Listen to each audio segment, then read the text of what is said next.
exploring the great outdoors in Pennsylvania and beyond.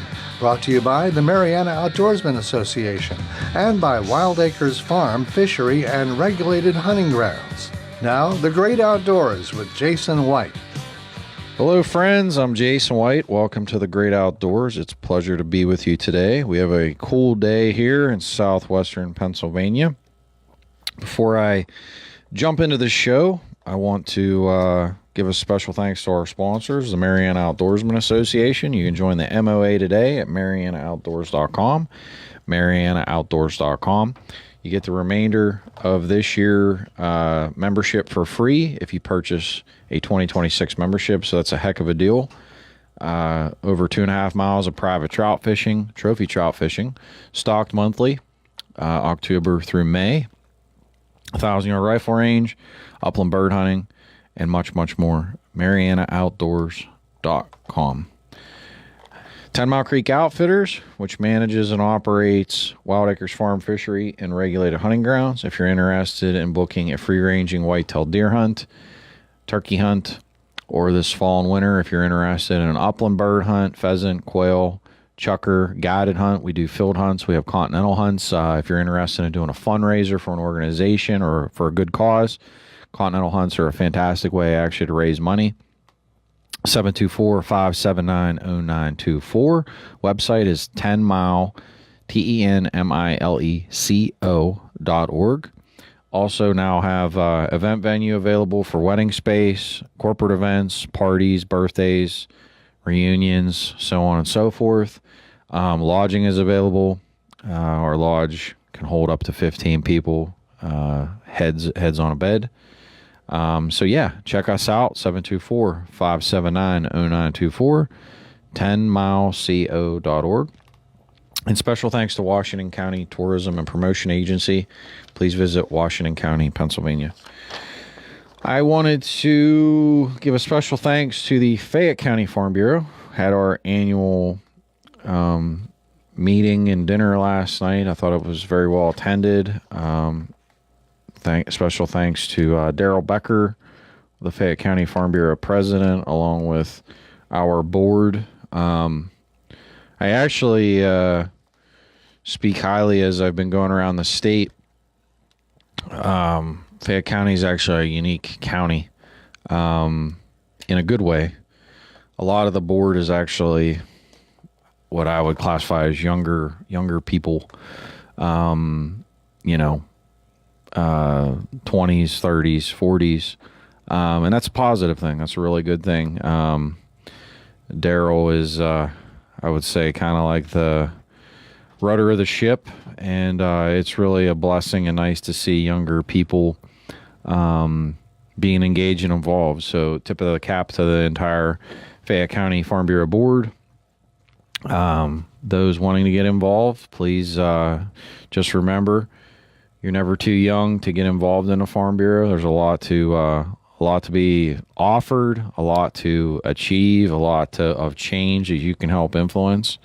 But it's with anything in life, you got to get involved, and you got to build relationships and kind of be part of the process. So I wanted to go over last night. We voted on. So the way Farm Bureau works is, every year we come up with policy ideas. And those policies ultimately go through 5 separate votes. So it starts off with the idea being voted on at the county. Then there's a subcommittee meeting statewide, which will probably happen in the next 2 weeks. And then we'll have another vote right around Halloween statewide.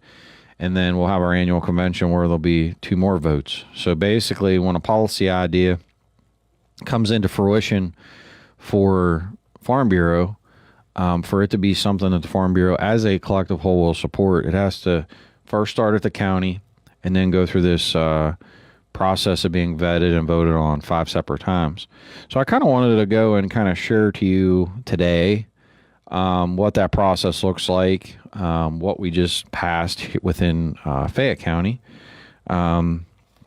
So I'll start off with the first one, because I want to explain not only what the policies are, but also what they mean, and contextually, like, how did they come to fruition of why this is even, happening. So first of all, policy ideas are, they're kind of like a guide for the organization. So the concept is that if we have an issue, which I'm going to go through a bunch of these, the idea is to recommend a solution to a problem. And then basically we as an organization push those out of each county and vote on them based upon, getting a majority vote.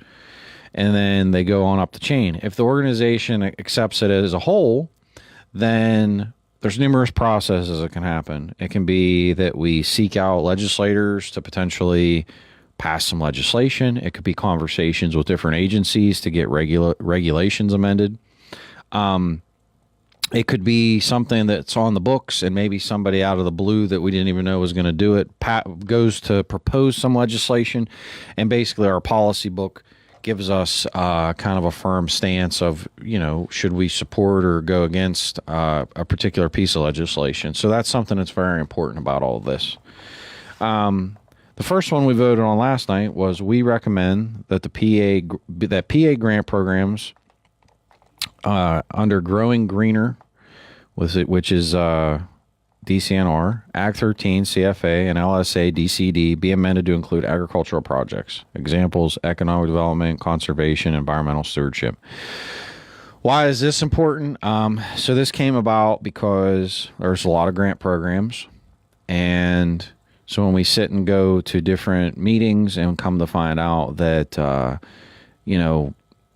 would I describe this to you?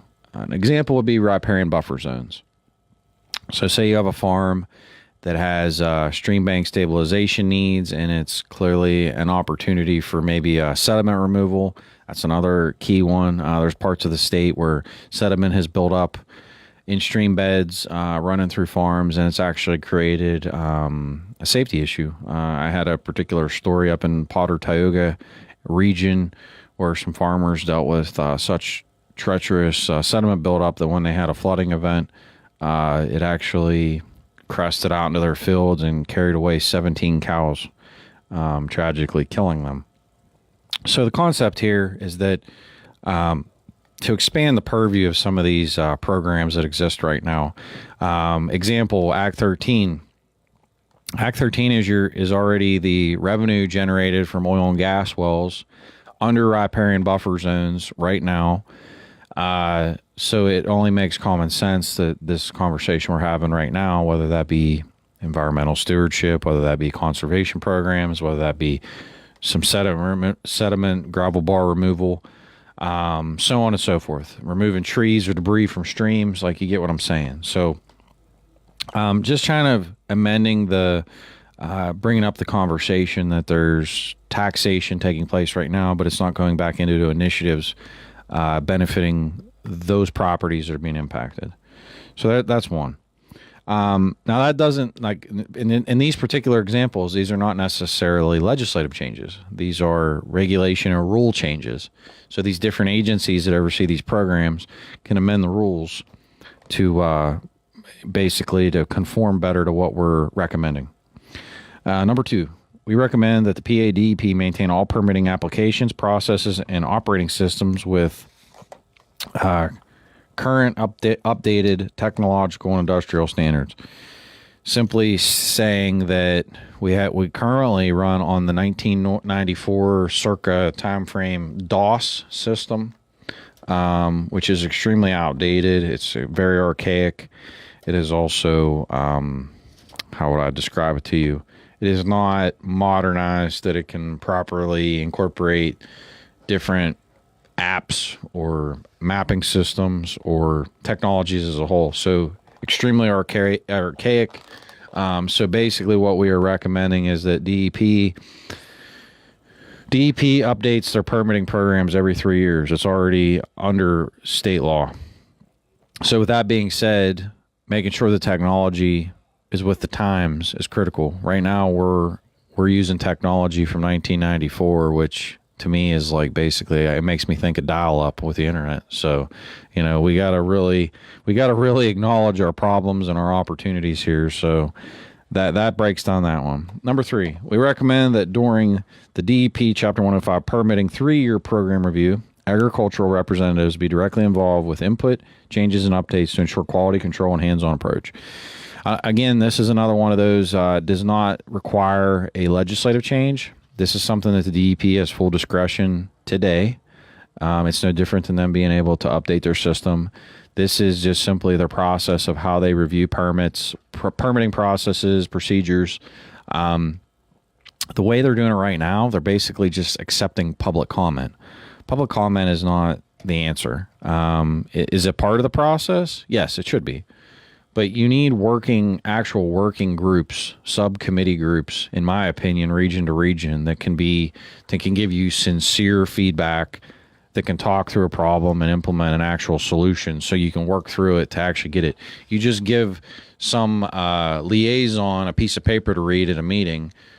That's not solving a problem. I understand it might check a box to meet DEP's needs of public comment, but that's not legitimately an answer. So this is about really hands-on oversight and follow-up. Number 4, we recommend that any commission that intends to change any regulations, create or increase fees, or implement staffing pay raises must disclose at a public meeting agenda, which must then allow for public comment, be officially discussed and voted on at 2 concurrent public meetings. This has been a situation I know that's been pretty prominent with the PA Turnpike Commission, to where magically they end up getting pretty astronomical pay raises with the head of the commission, and there's not enough public oversight, not enough public comment, and certainly not enough follow-up. So this, again, to me, is a no-brainer just for transparency and accountability reasons. The next one on the list: recommend increased fines and community service litter pickup for illegally littering, dumping, and or scattering of rubbish. Pretty self-explanatory there. People that litter, basically it's saying that we recommend you go pick up litter if you get busted. So, we talk about cleaning up the environment or us being better stewards of the land, but if you drive down our major highways, roadways, etc., it doesn't certainly look that way, does it? So I think this is just being a good steward of society. We need to do a better job and hold people accountable. So yeah, if you dump trash, go pick it up. Next one: recommend the PGC establish an ag tag program for bear. I know this might not be a super high priority issue in Fayette County, but this was something that, as I've traveled the state, and I don't want to say it's not an issue in Fayette County. I know you have aquaculture farms, trout farms in Pennsylvania. One of the bigger ones is here in Fayette County and even in Somerset County. But there's been a lot of property damages by bears. So there is local issues with it. I would say up around the Cambria County, Armstrong County, other parts of the state. I know that I've specifically heard this example out of those counties, having a lot of bear damage, destroying cornfields, destroying different specialty crops that have been planted. It's definitely been extremely detrimental. And the Game Commission can basically establish a regulation program to help manage that wildlife. They're already obviously managing bears, but when it comes to crop damage, there's nothing really on the books to really, I would say, implement and secure that thought process. So just trying to help the folks that are dealing with crop damage better manage wildlife on their property. Recommend that all ag tag properties be allowed to bait. Currently, only Southeast PA is allowed. This is something probably most people do not realize, but in southeastern Pennsylvania, down around Montgomery, don't quote me, I don't have it in front of me, but it's like basically Philadelphia, Montgomery area. I want to say there's 3 or 4 counties that are allowed. But basically, they are allowed to bait deer for ag tag purposes. We left it to say ag tag in the policy because that way, if bears would be added, obviously, it would cover then any ag tag usage. And clearly the Game Commission would need to manage that accordingly. But just to be clear, it's a lot easier and it's a lot more effective and efficient to be able to put out bait and to try to harvest at a select location. If you're trying to especially strategically manage wildlife out in a soybean field, and like hypothetically, let's say I go out and I have to harvest 3 deer from a soybean field. Now I have a lot of additional damages because dragging the deer out, getting the animal out, so on and so forth, you're actually causing more damage by harvesting the deer in that particular capacity. So the whole concept of bait is to establish areas that are almost like safe areas so that you know you're not going to cause additional damage from you even harvesting that animal. So that's the concept. And just obviously trying to make everybody's lives a little easier is I think goes without saying. Next one on the list, recommend that the PGC, Pennsylvania Game Commission, establish science-based timeline and guidelines for wildlife composting be permissible. For when wildlife composting be permissible. An example would be a deer is harvested during high temperatures for extended periods of time, and the PGC is unable to retrieve the carcass in a timely manner, making the meat inedible. So basically, the meat is no longer good, can't be consumed but for human consumption, so it's basically going to be composted or landfill anyways. So basically what we're requesting here, or what we would like to see, is some science-based formula, science-based timeline, science-based process that if the Game Commission, if the temperature is so high for such a period of time after the deer is harvested and the Game Commission cannot get there to take it away, then in those instances, the landowner should be allowed to basically do composting just like you would do with other species. So this isn't, in my opinion, this is kind of common sense, but what is always common sense rarely happens in government land. So, but that is what it is. Next one on the list, we recommend that the PGC establish management and conservation goals, in quotations, carrying capacity, for every species that is managed by hunting and trapping. What this basically means is that for deer, there should be so many deer per square mile, which then in turn the Game Commission should allocate deer tags to get the number of deer to the managed number. That same methodology and premise should exist for every other species that is to be managed via hunting and trapping, whether that be a goose, whether that be a bear, whether that be an elk, whether that be a raccoon, a possum, whether that be a skunk, whether that be a fox, coyote, so on and so forth. So the concept is, what is our carrying capacity? What are our management goals? And being able to acknowledge that and establish that year to year. Because knowing what your goals are is how you determine how the program should be structured. Whether you're able to just use your standardized hunting seasons, or if you have to utilize these additional thoughts and ideas for ag tags, crop damage, DMAP tags, so on and so forth. But I'm talking with all species, not just deer. So really think about it of what is our carrying capacity, what's the baseline that we need to get to, and how do we get there? So that's really important. The next one is recommend the Pennsylvania Farm Bureau establish an economic development committee. That is because as Farm Bureau, we haven't been as engaged with economic development, and there's a lot to be discussed there. There's a lot to be a lot of opportunities when you talk about business development, when you talk about butchering facilities, when you talk about ag depot stations, load offload facilities. Like, there's a lot to be explored, discussed, business opportunities, domestic business, interstate commerce, and international. But for us to do that, we have to have committees, and we have to have membership, and we have to have elected officials that all share that common thread, that want to talk to each other, and that certainly want to achieve, I would say, good things together, and rowing the boat in the same direction is certainly certainly a goal that we should all strive towards. So I'm looking forward to seeing this one, especially in southwestern Pennsylvania, because obviously I live here. And for me, there are so many opportunities when it comes to economic development via agriculture. So I'm really excited about that. Next one, recommend that the PFB partner with government agencies, officials, and other key advocacy groups to engage in regional events.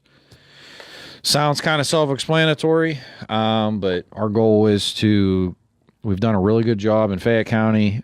We've done a pretty decent job in southwestern Pennsylvania, but we want to do an even better job statewide to do everything we can to connect with not only Farm Bureau members, but we want to connect with other landowners, hunters, sportsmen as a whole, conservationists, elected officials, to build relationships, convey what programs are available, clearly answer any questions that can be answered, certainly look for any innovative ideas or solutions to collective problems. I think that's another part of this, is like to just use it as a thought building process, a think tank. So to me, we're already basically doing it here in Southwest PA with the different events we've hosted and held and collaborated on. And it's basically just acknowledging we kind of need to expand our horizons and take the show on the road. The next one is we recommend that the Pennsylvania Fish and Boat Commission utilize private aquaculture facilities as part of stocking programs. Basically, what that is saying is that the Fish Commission stocks a lot of different things, what different types of fish, different types of even clams and oysters that are stocked in Pennsylvania.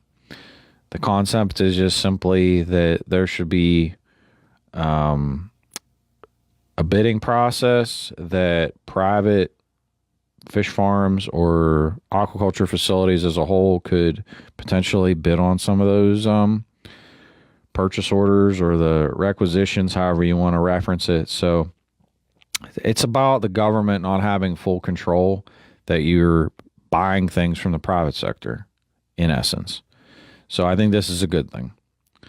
The next one, we recommend the Pennsylvania Game Commission utilize private agricultural businesses as part of stocking programs. Same concept, folks. Pennsylvania Game Commission price for a pheasant is in the ballpark of $25. That's per some of my sources. Certainly, if it was a private hatchery facility, I would say you could get that for darn near half that price. So that being said, certainly raises the question and argument about how to better serve how to better serve the idea of being cost effective and also putting money back into the economy. We run on a capitalist society. It does no good that if the government is basically bottlenecking or building a silo around different economies. So it's not about all the fish or all the birds or whatever species it may be being stocked, but it is simply about that some of the revenues should be going towards private businesses to fulfill some of the services. That's ultimately it. When the government is becoming their own business and how they operate and how they view these different programs, we shall see. But I think both of the stocking premises or ideas are really, really good. The next one, we recommend that all fines or penalties levied by DEP under purview of the Clean Water Act should be maintained and utilized for conservation, habitat improvement, and environmental stewardship within the county the offense took place. This one I think is extremely important. This actually just became on my radar about a month ago. Basically, what's happening today is that when somebody is fined, business, whatever, for some impact under the Clean Water Act, those fines, penalties, fees are not going back towards the environment.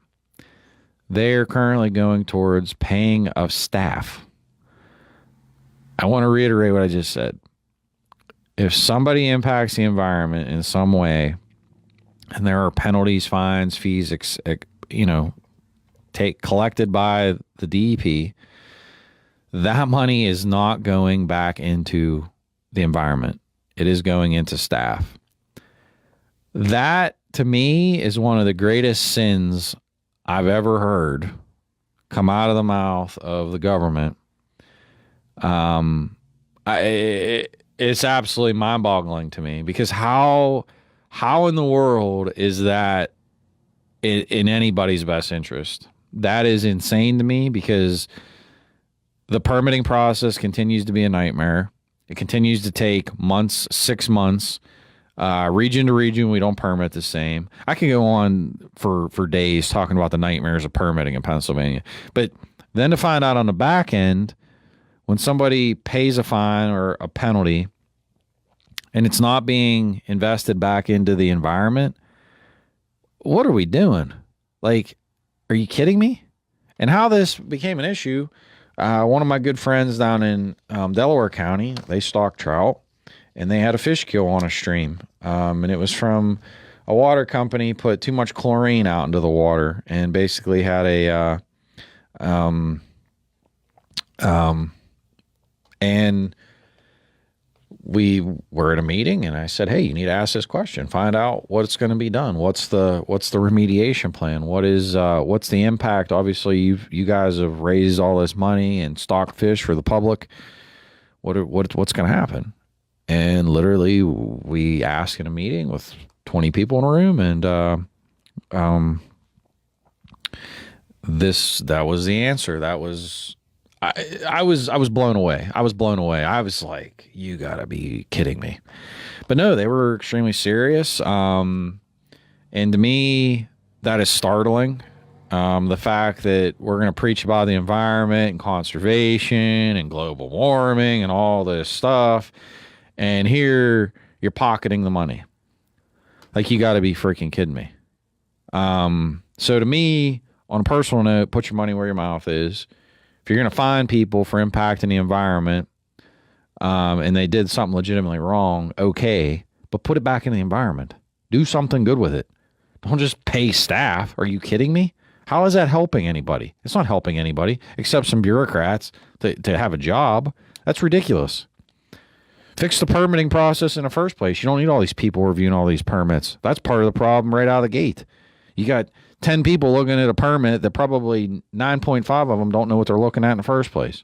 Yeah, it's a problem. It's a real problem. And the fact that we're fining people and putting it into staff, I think, is utterly insane. I would go on a hill to preach about this particular topic because I think it's absurd. Next one on the list. We recommend establishing a youth membership for kids. I think it says 16 and up. That was just some of our young agricultural professionals wanting to get more opportunities for younger people. So I think that's good. I can't speak to that in super detail, but I think every opportunity to try to help get more people involved with Farm Bureau, including young people, that's awesome. The next one, we recommend the PFB establish a discounted membership for veterans and first responders. I personally think this is fantastic. We talked about this also, just as mechanisms to thank our veterans, thank our first responders for all that everybody does. Certainly, it means a lot, I think, and I don't know that we thank them enough. So even gestures like this, I think, go a long way. And certainly we want to get as many veterans as first responders to join the Farm Bureau. So it's a win-win across the board.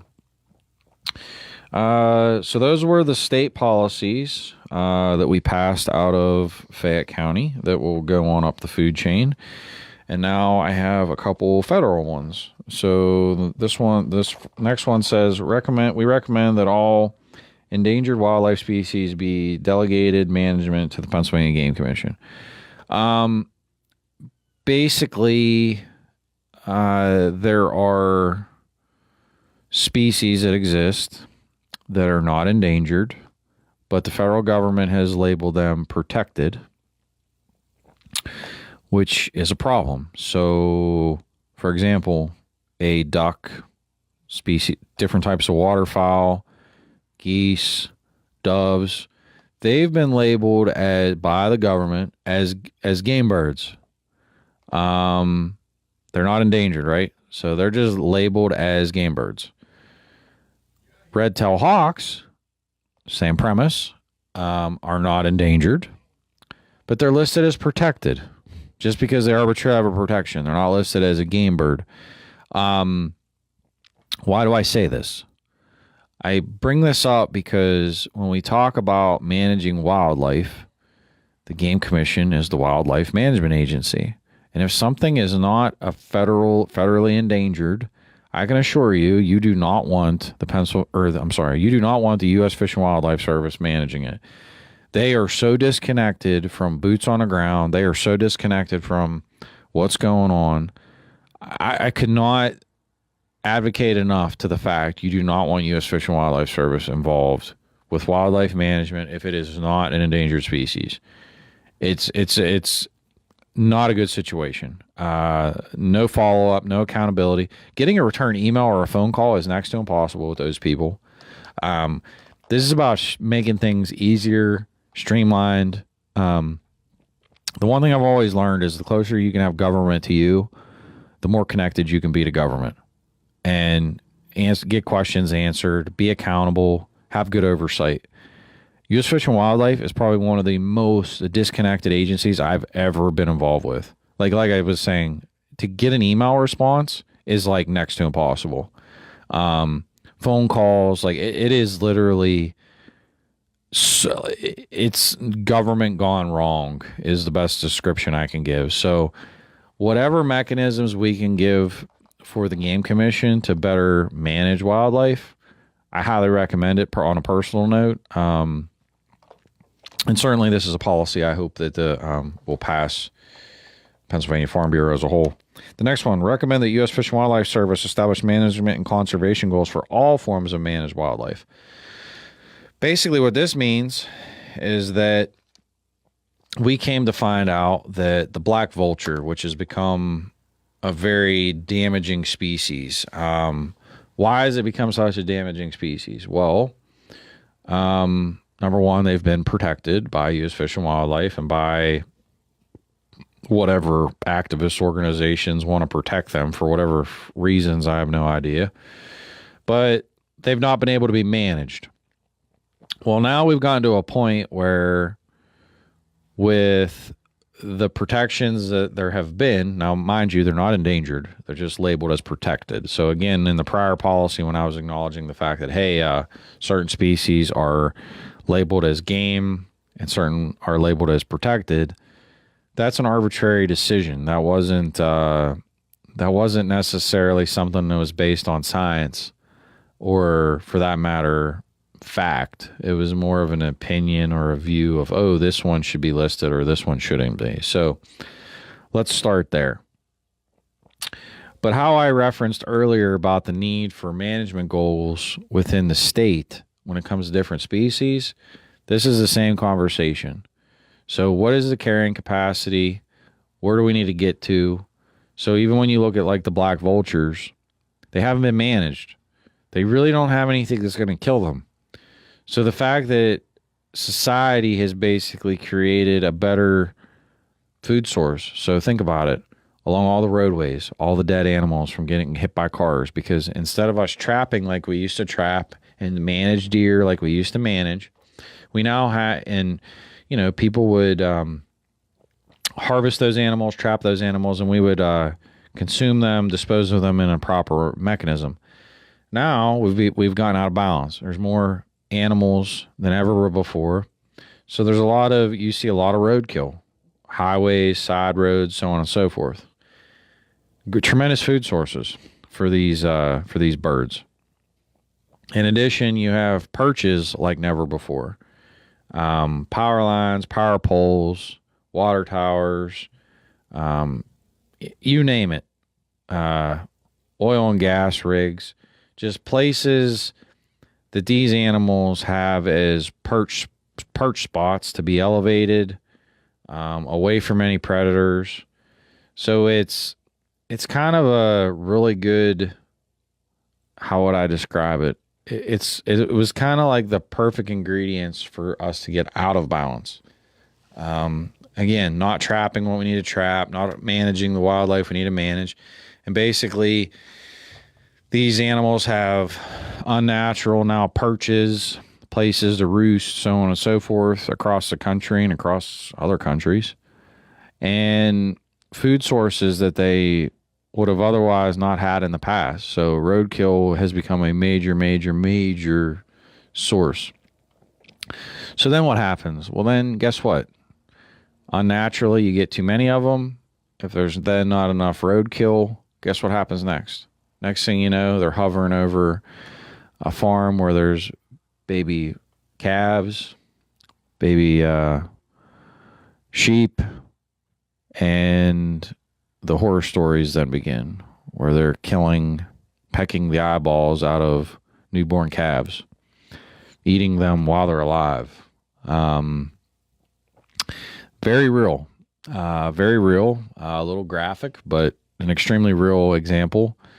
But it shows you what can happen if you do not manage wildlife. And when you allow Mother Nature to tip the scales one way or the other, it can have a negative impact. And now we're seeing where some of these animals that have been quote unquote protected have now turned into destructive, property damaging, murderous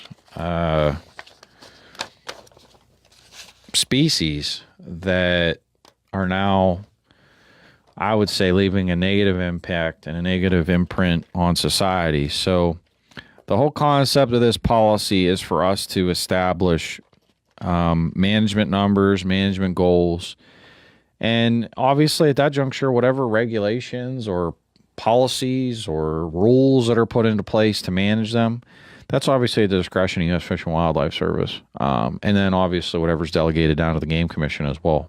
But you have to have a plan. You have to have a goal. You can't manage anything if you don't have a goal. It's no different than talking at the state level when you talk about crop damage. Like I was saying earlier, we have a bear problem now. But we don't have tools in the toolbox to address the problem. So, okay, well, we need to fix that. That's the whole concept, right? It's about seeing a problem, looking at a solution, and then how do we move forward from there? So when you look at these policies that I went through today, the whole concept is, to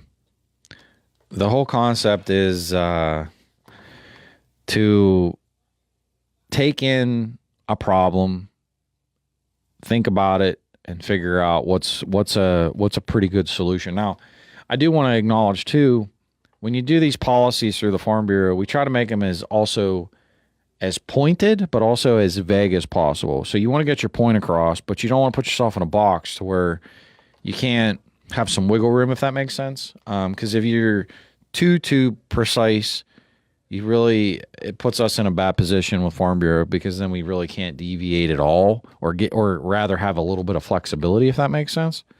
So the goal is to get your bang for your buck with a policy, to put forth a solution, but to keep it generalized a little bit so there's wiggle room. It was kind of like when we did the policy about Sunday hunting. It was for Farm Bureau to support Sunday hunting. We would like two of our policies conjoined with it. Didn't say what policies, it just said multiple policies. Well, that gave us a lot of wiggle room then. So then we were able to negotiate. Ended up getting 9, not 2, 9, which is something to be extremely proud of. I want to say that to all the Farm Bureau members out there. And if you're somebody interested about joining the Farm Bureau, certainly knowing that we're really having tremendous success fulfilling these policies and ideas and ultimately clearly solutions. So, I'm really excited about the future, really excited to see kind of where things go. But this was kind of your crash course as to what happens with policy. These were the policies that I read from Fayette County. Now imagine this is going to happen with basically every chapter of Pennsylvania Farm Bureau. Some might only have one. Some might have 25. Basically, they'll go through the process, and we went through step 1 last night in Fayette County. Now to move on to step 2, 3, 4, and 5. So certainly as things progress and I get even to the annual convention, I'll be happy to share that moving forward. But ending on that note today, I want to give a special thanks again to our sponsors, the Mariana Outdoorsman Association. You can join the MOA today at marianaoutdoors.com. Early bird special, get the rest of this year for free, along with all of 2026.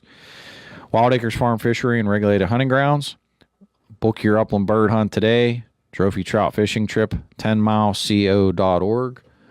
Weddings, deer hunts, and so much more. Again, 10mileco.org. And last but not least, please visit Washington County, Pennsylvania. I'm Jason White. This has been The Great Outdoors. I'll see you all next week. Thank you, and God bless. And this is WMBS Uniontown at 11 o'clock. Sponsored by O'Reilly Auto Parts. I'm Steve Kathan. The Supreme Court's hearing arguments on a major